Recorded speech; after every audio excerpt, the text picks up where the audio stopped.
दर्शकों को मेरा नमस्कार। आज हम जल संचयन और प्रबंधन में सर्टिफिकेट कार्यक्रम के विषय में चर्चा करेंगे। जैसा कि हम सभी लोग जानते हैं, जल एक महत्वपूर्ण प्राकृतिक संसाधन है। हमारे जीवन में जल का बहुत महत्व है। एक कहावत है, जल है तो जीवन है। जल के बगैर कुछ भी पॉसिबल नहीं है। देखिए, जल इतना महत्वपूर्ण है कि हमारी दिनचर्या जो स्टार्ट होती है, सुबह उठने से लेकर रात को सोने तक, कोई भी ऐसी एक्टिविटी नहीं है जो बिना पानी के संभव हो सके। जल हर चीज़ के लिए ही ज़रूरी है, चाहे वो पीने के लिए हो, चाहे हमारी डे टू डे एक्टिविटीज़ में कपड़े धोने हो, खाना पकाना हो या दूसरी एक्टिविटीज़ हों। चाहे हमारी बिजली है, वो भी जल से ही बन रही है। काफ़ी हद तक इसमें जल का योगदान है। अब यदि हम विश्व लेवल पर बात करें, तो देखिए, भारत में विश्व की लगभग 16% जनसंख्या निर्भर करती है, परंतु जल केवल 4% है। भारत में केवल 4% जल उपलब्ध है टू सपोर्ट 16%, करीब 16% जनसंख्या के लिए। देखा जाए तो भारत में केवल 25, यदि विश्व के लेवल पे देखा जाए तो 25% ही जल प्रति व्यक्ति उपलब्ध है, जो कि बहुत कम है, विश्व लेवल पे बहुत कम है। अब देखिए, जल की ऐसे नहीं है कि कोई कमी है। जल ना कम होता है, ना बढ़ता है, ना घटता है, परंतु इसका मिसमैनेजमेंट यानी प्रॉपर प्रबंधन नहीं है। देखिए, जब बारिश होती है तो हम देखते हैं जगह जगह पे जल भर जाता है, जल भराव हो जाता है। गाँव में देखेंगे तो बाढ़ आ रही है। विभिन्न प्लेसेस पे, विभिन्न जगहों पे विभिन्न तरह की प्रॉब्लम्स हो रही हैं। कहीं पे बाढ़ आ जाती है, कहीं पर यदि गर्मियों का मौसम देखें तो गर्मियों में क्या होता है कि पानी के लिए हम तराही तराही मच जाती है। शहरों में देखिए कि यदि जब गर्मियों का मौसम आता है तो हम लोग पानी के लिए एक दूसरे से लड़ रहे होते हैं। इवन कई बारी तो ये हो जाता है कि एक दूसरे का कत्ल तक कर देते हैं। और ये कहा जाता है कि आने वाला यदि तृतीय विश्व युद्ध होगा तो पानी के ऊपर ही होगा। तो ये पानी एक इतना इम्पॉर्टेंट स्रोत है जिसके बगैर कुछ नहीं चल सकता। तो इसका मैनेजमेंट बहुत ही ज़रूरी है। और जैसा कि मैंने भी बताया कि केवल विश्व की 16% जनसंख्या के लिए केवल 4% जल ही भारत में उपलब्ध है। और यदि हम चाहें तो इस जल 4% से ही काफ़ी अच्छे तरीके से इसका प्रयोग कर सकते हैं, और इससे आने वाले समय में इसको मैनेज करें तो कोई दिक्कत नहीं आएगी और चल सकता है। देखिए, कृषि एक इतना महत्वपूर्ण एक्टिविटी है जिसके ऊपर मैक्सिमम, जिसमें हमारा पीने योग्य यानी स्वच्छ जल जो है, जिसे हम मीठा जल कहते हैं, वो करीब 80% कृषि में यूज़ होता है। परंतु कृषि में क्या है कि हम लोग अभी भी फ्लड इरिगेशन, जिसे हम नॉर्मल इरिगेशन कहते हैं, वही यूज़ कर रहे हैं, जिसकी इरिगेशन एफिशिएंसी बहुत कम है। वो केवल 40% के करीब है। यदि हम नई जो तकनीकें हैं, जो एडवांस इरिगेशन मेथड्स हैं, यदि हम उनको यूज़ करें तो हम इरिगेशन एफिशिएंसी बहुत इन्हांस कर सकते हैं, जैसे ड्रिप इरिगेशन, स्प्रिंकलर इरिगेशन। तो इसलिए ये बहुत इम्पॉर्टेंट है कि हम पानी का प्रॉपर उपयोग करें। और जैसे मैंने अभी बताया कि इस बारिश के मौसम में पानी की कोई कमी नहीं है। पानी हमारे पास जितनी ज़रूरत है उतना उपलब्ध है, परंतु हम उसका मिसमैनेजमेंट कर रहे हैं। यानी हम जब बारिश के मौसम में यदि देखें, हम उस पानी को प्रॉपरली इकट्ठा कर लें, कंजर्व कर लें, स्टोर कर लें और आने वाले समय में उसका प्रॉपर यूटिलाइज कर सकें, तो कोई पानी की दिक्कत आने वाली नहीं है। परंतु ये इसके लिए ज़रूरी है कि हम इसका सही से संचयन करें, वर्षा जल का सही से संचयन करें, उसका सही से उपयोग, उसको स्टोर करें और फिर उसको सही तरीके से उपयोग करें। इसी दिशा में सोचते हुए कि इंदिरा गांधी राष्ट्रीय मुक्त विश्वविद्यालय ने एक प्रोग्राम का सोचा, और वो प्रोग्राम जल संचयन एवं प्रबंधन में प्रमाण पत्र कार्यक्रम का आरंभ किया। ये जल संचयन प्रबंधन कार्यक्रम जो है, इसमें हमने काफ़ी हद तक कोशिश की है कि बता सकें जल संसाधन क्या है, यानी हमारे जल के क्या क्या स्रोत हैं, जैसे नदियों में कितना पानी उपलब्ध है, समुद्र जिन्हें हम सागर कहते हैं वहाँ पर कितना पानी अवेलेबल है और वो किस तरीके का है, यानी वो लवणीय पानी है, यानी जिसे हम सेलाइन वाटर कहते हैं वो सेलाइन वाटर है, और स्वच्छ पानी कहाँ कहाँ पे उपलब्ध है, नदियों में है, झीलों में है, या वो आइस की फॉर्म में यानी बर्फ़ की फॉर्म में जमा हुआ है। फिर इसमें हमने बताया है वर्षा जल क्या है, वर्षा जल, वर्षा का जो जल है वो किस तरीके से धरती पे पहुंचता है, क्या हमारा जिसको हम कहते हैं हाइड्रोलॉजिक साइकिल यानी वर्षा जल चक्र क्या है, और वर्षा जल को हम कैसे संचयन कर सकते हैं, उसका कैसे संरक्षण कर सकते हैं, फिर उसका भंडारण किस तरीके से किया जा सकता है, क्या क्या तरीके हो सकते हैं जिससे कि हम इसका वर्षा जल का संचयन कर सकें, उसका फिर भंडारण कर सकें, और कौन से वो तरीके होंगे जो वर्षा जल का ढंग से भंडारण कर सकें, यानी हम ज़मीन के ऊपर भी कर सकते हैं, ज़मीन के नीचे भी कर सकते हैं। ज़मीन के नीचे हम उसको कहते हैं ग्राउंड वाटर रिचार्ज, और जो ज़मीन के ऊपर करते हैं वो डिफरेंट तरीके के वाटर स्टोरेज टैंक बनाकर हम उनका वर्षा जल को भंडारित कर सकते हैं। तब उसके बाद आता है वर्षा जल जो हमने संचयन किया है, संरक्षण किया है, भंडारण किया है, उनको जल संग्रहण की तकनीकें क्या हैं। हो सकता है कि हमें कृषि के लिए डिफरेंट तकनीक अपनानी पड़े, जब कृषि के लिए हमें वर्षा जल संग्रहण करना है तो, और यदि हमें वही अर्बन एरियाज़ के लिए करना है, शहरी एरियाज़, शहरी क्षेत्रों के लिए करना है तो उसकी तकनीकें अलग हो सकती हैं। यही हमें गाँव में पीने के लिए करना है तो अलग हो सकता है, कृषि के लिए करना है तो उसकी तकनीकें अलग हो सकती हैं, वो सब हमने इसमें बताई हैं। फिर कृत्रिम भूजल पुनर्भरण क्या है, जो मैं भी बता रहा था कि वर्षा का यदि जल को हमें ज़मीन के अंदर स्टोर करना है, भंडारित करना है, तो उसके लिए कृत्रिम भूजल पुनर्भरण की क्या तकनीकें हैं। फिर हमने जो एक बहुत इंपॉर्टेंट अभी हम सभी लोग जानते हैं, जल प्रदूषण, जल प्रदूषित होता जा रहा है, वो जल प्रदूषित होने के क्या क्या कारण हैं, वो किस वजह से प्रदूषित हो रहा है, वो सब हमने इस जल संचयन एवं प्रबंधन कार्यक्रम में ये सब चीज़ें बताई हैं। ये जो जल संचयन और प्रबंधन का जो कार्यक्रम है, इसके जो मुख्य उद्देश्य थे वो ये थे कि शिक्षार्थियों को जल संसाधनों को बढ़ाने और उनके उचित उपयोग के बारे में सचेत एवं शिक्षित करना। फिर दूसरा जो उद्देश्य था इसका वो था जल संचयन तकनीकों को समझने के लिए आवश्यक कौशल और निपुणता प्रदान करना।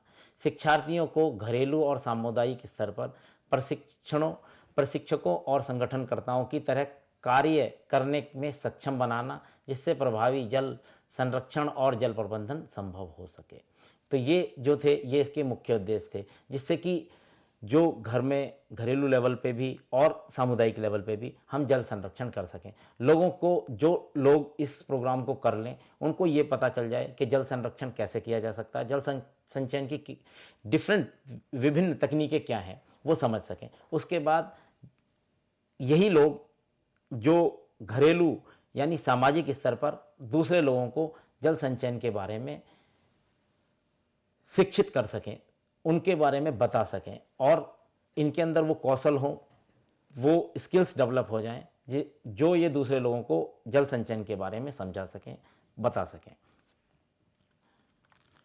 अब इसके जो लक्ष्य समूह था इस प्रोग्राम में के लिए वो सोचा गया था कि शहरों व ग्रामीण क्षेत्रों में रहने वाले नौजवान वो इस प्रोग्राम को कर सकते हैं, जो गृहिणियाँ हैं वो इस प्रोग्राम में दाखिला ले सकती हैं, वो इस प्रोग्राम के लिए इस प्रोग्राम में सम्मिलित हो सकती हैं। सामाजिक कार्यकर्ता जो सामाजिक लेवल पर कार्य कर रहे हैं वो लोग इस प्रोग्राम में एडमिशन ले सकते हैं, वो इस प्रोग्राम में अच्छे तरीके से कार्य कर सकते हैं। कार्यकर्ता जो स्वयंसेवी संगठनों में तथा जल संग्रहण परियोजनाओं से जुड़ी सरकारी संस्थाओं या NGOs जितनी भी हैं उनमें कार्यरत हैं, वो लोग इसमें के लक्ष्य समूह में सम्मिलित हैं।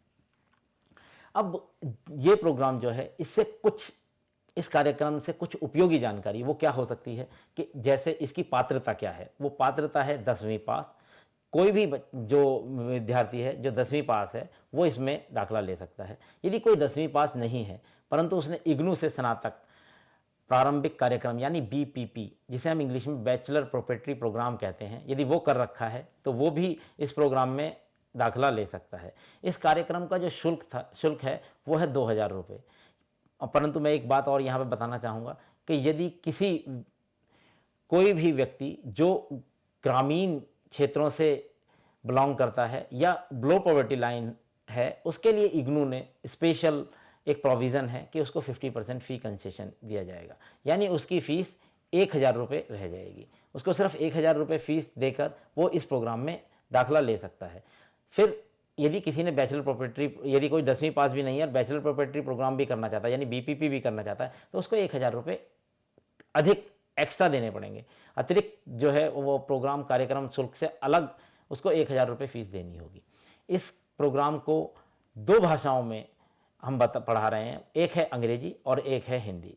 हिंदी और अंग्रेजी दोनों भाषाओं में ये प्रोग्राम अवेलेबल है, उपलब्ध है। इस कार्यक्रम की अवधि जो है न्यूनतम 6 महीने है और अधिकतम 2 वर्ष है। ये बहुत कन्फ्यूज़न रहता है सभी लोगों को कि न्यूनतम 6 महीने और अधिकतम 2 वर्ष। न्यूनतम 6 महीने का मतलब है यदि कोई भी विद्यार्थी इस प्रोग्राम में दाखिला लेता है तो वो इस प्रोग्राम को मिनिमम 6 मंथ में, यानी न्यूनतम 6 महीने में ख़त्म कर सकता है। परंतु यदि किसी वजह से वो इस प्रोग्राम को 6 महीने के अंदर पूरा नहीं कर पा रहा है तो किसी भी अतिरिक्त एडमिशन फ़ीस, यानी कोई भी फ़ीस उसको नहीं देनी पड़ेगी, सिर्फ विदाउट एनी एडिशनल फ़ीस वो इस प्रोग्राम को 2 वर्ष तक ख़त्म कर सकता है। इस प्रोग्राम के जो एग्ज़ाम होते हैं वो 6 महीने के बाद होते हैं और इग्नू में एग्ज़ाम 2 साल में 2 बार होते हैं, एक जून में और एक दिसंबर में। यदि किसी ने इस प्रोग्राम में जनवरी में दाखिला लिया है तो वो जून में एग्ज़ाम में अपीयर हो सकता है। यदि किसी ने जुलाई में दाखिला लिया है तो वो दिसंबर में एग्ज़ाम में अपीयर हो सकता है। तो इस तरीके से यदि किसी ने जनवरी में दाखिला लिया है तो सपोज़ जनवरी 2016 में किसी ने दाखिला लिया है और वो इस प्रोग्राम को दिसंबर 2017 तक कंप्लीट कर सकता है विदाउट एनी एडिशनल फीस। अब इग्नू जो है वो दूर शिक्षा प्रणाली पर आधारित है, तो इसमें विद्यार्थी जो दाखिला लेते हैं उसको जो कन्वेंशनल सिस्टम है, जो हमारे नॉर्मल सिस्टम है, उससे थोड़ा सा अलग है। तो इसमें क्या है कि हम एक मल्टीमीडिया पैकेज देते हैं जिसमें सबसे इम्पॉर्टेंट चीज़ होती है अध्ययन सामग्री, जिसको हम स्टडी मटेरियल बोलते हैं। स्टडी मटेरियल हम सभी विद्यार्थियों को जो भी इसमें दाखिला लेते हैं प्रोवाइड करते हैं। अब इस प्रोग्राम की बात की जाए तो इस प्रोग्राम में 4 कोर्स हैं। 4 कोर्सों में सैद्धांतिक और प्रयोगात्मक दोनों ही घटक हैं। दोनों घटकों में सैद्धांतिक प्रोग्राम कोर्सेज़ की बात की जाए तो वो 3 जो है वो सैद्धांतिक कोर्सेज़ हैं, एक प्रयोगात्मक कोर्स है। तो प्रत्येक, जैसे मैंने बताया कि दूर शिक्षा में जो अध्ययन सामग्री होती है वो थोड़ी अलग होती है। वो किस तरीके की होती है? नॉर्मल सिस्टम में तो एक किताब मिल जाती है, उसको स्टूडेंट को पढ़ना होता है, परंतु हम दूर शिक्षा में छोटी छोटी पुस्तकें बनाई जाती हैं और प्रत्येक पाठ्यक्रम, यानी जैसे इस प्रोग्राम में 4 पाठ्यक्रम मैंने बताए, तो प्रत्येक पाठ्यक्रम में 2 से 3 बुक पतली पतली, जिनको हम खंड बोलते हैं, वो इस तरीके से उपलब्ध होते हैं। जिस उद्देश्य ये होता है कि यदि कोई विद्यार्थी जिनके पास टाइम नहीं है वो इस प्रोग्राम में या इस कार्यक्रम में दाखिला ले लेते हैं, दूर शिक्षा प्रोग्राम में दाखिला ले लेते हैं, तो वो मान लीजिए कहीं ट्रैवल कर रहे हैं, कहीं रास्ते में जा रहे हैं, तो एक पतली सी पुस्तक लेके जाएं और अपना उसको पढ़ लें, जब भी उनको समय मिले वो उसको पढ़ सकें। इस तरीके से प्रत्येक पाठ्यक्रम में 2 से 3 खंड, यानी हम उनको ब्लॉक बोलते हैं, खंडों के तरीके की छोटी छोटी पुस्तकें हैं और प्रत्येक खंड में 2 से 4 अध्याय, जिसको हम इकाई बोलते हैं। अध्याय को दूर शिक्षा प्रणाली में इकाई बोला जाता है। तो 2 से 4 अध्याय होते हैं और प्रत्येक अध्याय में बोध प्रश्न होते हैं, यानी इसको हम अध्ययन सामग्री को बोलते हैं सेल्फ स्टडी मटेरियल, यानी स्वयं शिक्षा, यानी जिससे इसमें जो टीचर है, जिसको हम शिक्षक कहते हैं, वो इसमें अपने आप आपको लगेगा कि जब आप इन पुस्तकों को पढ़ेंगे तो आपको लगेगा कि वो इसमें इनबिल्ट है। जैसे ही आप एक अध्याय पढ़ेंगे तो उसके बाद 2-4 बोध प्रश्न होंगे जिनका उत्तर आपको देना चाहिए, और पढ़ने के बाद जिससे आपको ये लगेगा कि टीचर अवेलेबल है, उसने एक क्वेश्चन पूछा और उसके बाद आपको पता चल जाएगा। अध्ययन सामग्री की जिसकी बात अभी हम कर ही रहे थे, जल संग्रहण एवं प्रबंधन पाठ्यक्रम कार्यक्रम में 3 सैद्धांतिक, जैसे मैंने अभी पहले ही बताया था कि इसमें 4 कोर्सेज हैं, 4 में से 3 सैद्धांतिक हैं, एक प्रयोगात्मक पाठ्यक्रम है। और कार्यक्रम में सैद्धांतिक एवं प्रयोगात्मक दोनों घटकों के लिए स्वय शिक्षा, जो मैंने अभी बताया था, सेल्फ स्टडी मटेरियल शैली में लिखी हुई मुद्रित अध्ययन सामग्री छात्रों को उपलब्ध कराई जाती है। अब इसके साथ साथ क्योंकि ये दूर शिक्षा है और जैसा कि स्टडी मटेरियल तो स्टूडेंट्स को प्रोवाइड कर दिया जाता है, परंतु कई बारी स्टूडेंट्स को थोड़ी बहुत समस्या हो सकती है। कुछ ऐसा हो सकता है कि जिससे कि उनको कहीं कोई चीज़ समझ ना आ रही हो, तो शैक्षणिक परामर्श यानी एकेडमिक काउंसलिंग, जिसे हम इंग्लिश में बोलते हैं एकेडमिक काउंसलिंग, शैक्षणिक परामर्श सत्रों का भी आयोजन किया जाता है। इंदिरा गांधी राष्ट्रीय मुक्त विश्वविद्यालय शैक्षणिक केंद्र का इस्टेब्लिशमेंट करता है, जो जहाँ पर शैक्षणिक परामर्श आयोजित किए जाते हैं और शैक्षणिक केंद्रों द्वारा बनाए गए कार्यक्रम के अनुसार मुख्य रूप से ये जो शैक्षणिक परामर्श होते हैं या तो सप्ताहांत में होते हैं या अवकाश के दिन किए जाते हैं, जिससे कि जो भी समस्याएं स्टूडेंट्स को अपने स्टडी मटेरियल में आ रही हैं, कहीं भी कोई दिक्कत आ रही है, कई बारी छोटी छोटी समस्याएं आती हैं, जैसे न्यूमेरिकल कहीं है और वो समझ नहीं आ रहा है, तो वो शैक्षणिक परामर्शदाता जो होते हैं यानी एकेडमिक काउंसलर्स जो होते हैं, वो उनके समस्याओं को सॉल्व करते हैं। अब इस प्रोग्राम की बात करें तो इस प्रोग्राम में करीब 18 सैद्धांतिक परामर्श सत्र आयोजित किए जाते हैं, जो प्रत्येक सत्र जो है करीब 2 घंटे का होता है। और ये जो सैद्धांतिक परामर्श सत्र हैं, ये कार्यक्रम अध्ययन केंद्र पर, शैक्षणिक केंद्रों पर आयोजित किए जाते हैं और इनका डिटेल कार्यक्रम जो है वो प्रोग्राम इंचार्ज जो होते हैं वो बनाते हैं और उसके हिसाब से ही इनको आयोजित किया जाता है। दूसरा जो है, जो घटक है इसका, वो है प्रयोगात्मक शिक्षण। वो 15 दिन का आयोजित किया जाता है और वो ऐसी जगह किया जाता है जहाँ पे जल संचयन की डिफरेंट जो प्रैक्टिकल हैं वो कराए जा सकें, यानी जल संचयन संस्थान पे ही कराया जाता है। और परामर्श सत्रों का जो मैं अभी बता रहा था, विस्तृत कार्यक्रम अध्ययन केंद्र के समन्वयक या कार्यक्रम प्रभारी द्वारा तैयार किया जाता है और ये जितने भी स्टूडेंट इसमें एनरोल करते हैं उनको दे दिया जाता है और अकॉर्डिंग टू जो भी उन्होंने बनाया है उसी के हिसाब से इसको आयोजित किया जाता है। शैक्षणिक परामर्शदाता सैद्धांतिक एवं प्रयोगात्मक जितनी भी कठिनाइयाँ स्टूडेंट्स को आ रही होती हैं उनको समझाते हैं और प्रयोगात्मक सत्रों का आयोजित करते हैं। अब आती है, जब आपने इसकी पढ़ाई कर ली तो मूल्यांकन की बात होती है। जो मैंने अभी बताया था कि इसके एग्ज़ाम जो है साल में 2 बार कराए जाते हैं, एक तो जून में और एक दिसंबर में। जब आपने अध्ययन सामग्री की विभिन्न इकाइयाँ जो हैं, इसमें जो मूल्यांकन है वो इसका 3 तरीके से होता है। एक तो क्या है, कंटिन्यूस इवैल्यूएशन, और कंटिन्यूस इवैल्यूएशन में भी 2 चीज़ें हैं। एक तो जो अध्ययन सामग्री है, जैसे मैंने अभी बताया था, जो अध्ययन सामग्री है वो सेल्फ लर्निंग मटेरियल के तरीके से है, यानी जो स्टडी मटेरियल है उसमें आप जैसे ही उसको पढ़ेंगे तो उसकी विभिन्न इकाइयों में कुछ एंड में कुछ क्वेश्चन दिए गए हैं, कुछ प्रश्न दिए गए हैं और उनके उत्तर उसी इकाई के अंत में दिए हैं। तो यदि स्टूडेंट उस अध्याय को पढ़ता है तो उसको कुछ पढ़ने के बाद जो क्वेश्चन है वो उनके आंसर देता है, परंतु यदि उसको चेक करने हैं तो वो उस आंसरों को अपने अंत में प्रगति की जांच में चेक कर सकता है, जो बिल्कुल यूनिट इकाई के अंत में दिए गए हैं।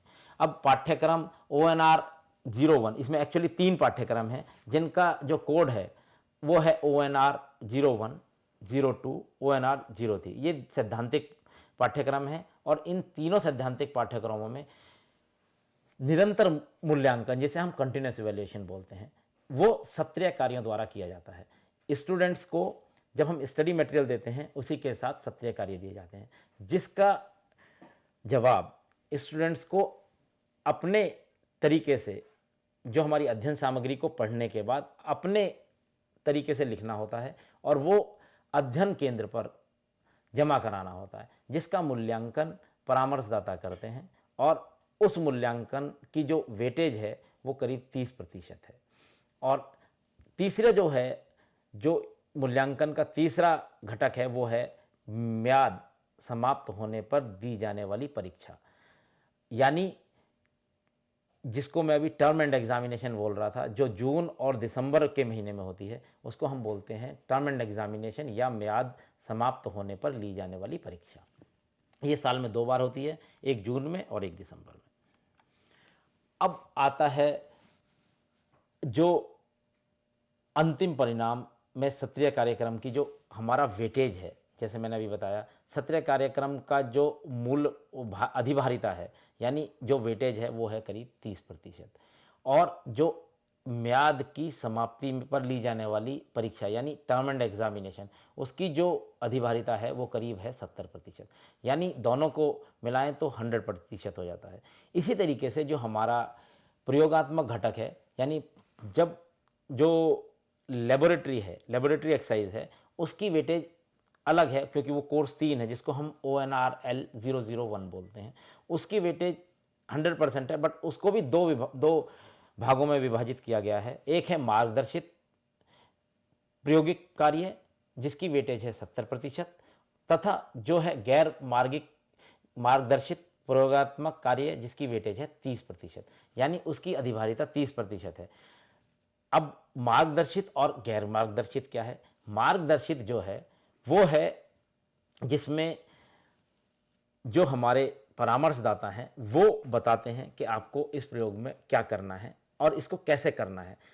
तब उसके बाद वो ऑब्जर्व करते हैं कि स्टूडेंट ने क्या किया और कितना उसको और करना चाहिए था और उसको कैसे इंप्रूव करना चाहिए था। ये तो कहलाता है मार्गदर्शित। और आखिरी में जिसे हम एग्ज़ाम बोलते हैं प्रैक्टिकल का, उसे बोलते हैं गैर मार्गदर्शित, और उसकी वेटेज है 30%। यानी आखिरी में जो एग्ज़ाम होता है उसको 30% वेटेज दी गई है। इस कार्यक्रम की यदि रूपरेखा देखें तो इस सर्टिफिकेट कार्यक्रम में 3 सैद्धांतिक और 1 प्रयोगात्मक पाठ्यक्रम है। तो 3 जो सैद्धांतिक पाठ्यक्रम हैं उनका यदि हम टाइटल की बात करें, यानी उनका क्या है, तो जल संचयन का परिचय पहला कोर्स है। दूसरा कोर्स है जल विज्ञान की मौलिक अवधारणाएं। तीसरा कोर्स है जल संचयन, संरक्षण और उपयोग। जो चौथा जिसकी हमने बात की, एक प्रैक्टिकल कोर्स है, वो है जल संचयन संस्था में प्रायोगिक प्रशिक्षण। जैसा कि मैंने अभी बताया कि पाठ्यक्रम में 3 कोर्स हैं। अब उसको हम यदि डिटेल में बात करें तो इसमें पहले कोर्स में 2 खंड हैं और दोनों ही खंडों में 2-2 इकाइयाँ हैं। तो जैसे कि पहले खंड की पहली इकाई है जल संसाधन, दूसरी इकाई है वर्षा जल का संचयन। ऐसे ही दूसरे खंड में जो पहली इकाई है जिसको हम इकाई 3 कहते हैं, यदि कोर्स पूरे को वो किया जाए तो वो है जल संभर की आवश्यकता एवं लक्ष्य। जो दूसरी इकाई है जिसको इकाई 4 कहते हैं, जल संभर परियोजनाओं की योजना बनाना। अब यदि कोर्स 2 की बात की जाए तो ये कोर्स 2 जो है इसका टाइटल है जल विज्ञान के मौलिक सिद्धांत। इसमें पहला खंड जो है वो आरंभिक जल विज्ञान है, जिसमें हम जल विज्ञान का परिचय की बात करते हैं। दूसरी इकाई जो होती है वो जल की हानियाँ, यानी जल की हानियाँ कहाँ कहाँ हो रही हैं, जल किस तरीके से चल रहा है और जल की कौन कौन सी हानियाँ हैं जिसको हम बचा सकते हैं, जल को कैसे कैसे हम बचा सकते हैं। फिर एक बहुत इंपॉर्टेंट एस्पेक्ट है, यदि हम जल संचयन की बात कर रहे हैं तो वर्षा जो हो रही है उसका मापन, या वहाजल जो होता है जो ऊपर से ज़मीन के ऊपर से बह जाए या ज़मीन के नीचे से बह जाए, जो हम जिसका उपयोग ना कर पाएँ, उसका मापन कैसे करें, उसको कैसे पता करें कि कितना जल बारिश के द्वारा हमें मिला और कितना बह गया। तो इस में इकाई 3 में इसके बारे में बताया गया है, वर्षा और उसका मापन कैसे कर सकते हैं। यदि इकाई 4 जो है उसमें बताया गया है वहा जल का मापन और उसका आकलन हम किस तरीके से कर सकते हैं। इसी तरीके से जो कोर्स 2 की खंड 3 जो है, जो जल की गुणवत्ता के बारे में बताया है, उसमें सबसे पहली इकाई में बताया जल प्रदूषण क्या है। जल प्रदूषण का मतलब यानी वाटर पॉल्यूशन जिसकी हम बात करते हैं, वो ज़मीनी जल पे किस तरीके से हो रहा है, यदि ज़मीन के अंदर पानी चला गया है तो वो किस तरीके से प्रदूषित हो रहा है, और जल की गुणवत्ता के प्रचालक क्या हैं। यदि हमें देखना हो कि इसकी गुणवत्ता कैसी है कैसी नहीं है, तो हम ये इस कोर्स इकाई 6 में हम ये पता कर सकते हैं, इसमें ये बताया गया है। इकाई 7 में जल की गुणवत्ता के लिए मौलिक उपचार क्या है, यदि कौन कौन से किस तरीके से हम जल को पीने योग्य या दूसरे विभिन्न उपयोगों के लिए किस तरीके से उनका उपचार कर सकते हैं, ये बताया गया है। अब कोर्स 3 जो है वो है इसका जल संग्रहण, संरक्षण और उपयोग, यानी जल संग्रहण की तकनीकें क्या क्या तकनीकें हैं। इकाई एक जो है वो बताती है जल संग्रहण की विभिन्न विधियां क्या हैं, जल वर्षा संग्रहण प्रणालियां क्या क्या हैं। यानी यदि हम देखें तो गाँव में किस तरीके से जल संग्रहण किया जा रहा है, कौन कौन सी इकाई संग्रहण की प्रणालियां हैं, विधियां हैं, वो इसमें बताया।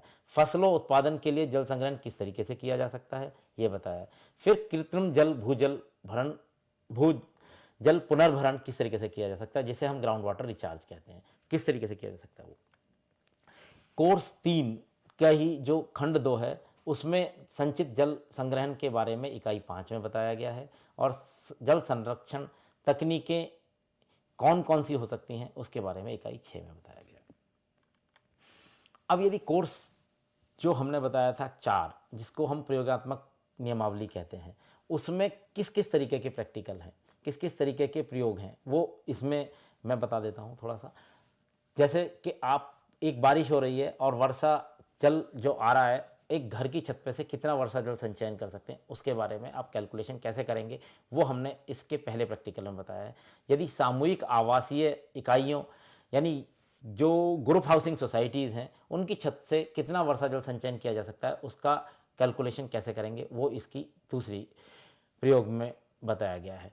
अब जल भंडारण संरचनाओं की भंडारण क्षमता, यदि हमने देखा है कि घरों के ऊपर छोटी छोटी टैंकियाँ रखी हुई हैं, अब उनमें उनके यदि हमें देखना हो कि कितने लीटर की वो टैंकी है, लिखा होता है 500 लीटर, एक्चुअल में है या नहीं है, वो कैसे कैलकुलेशन करना है, वो कैसे हम उसका गणना कर सकते हैं, ये हमें इस प्रैक्टिकल के द्वारा पता चल सकता है।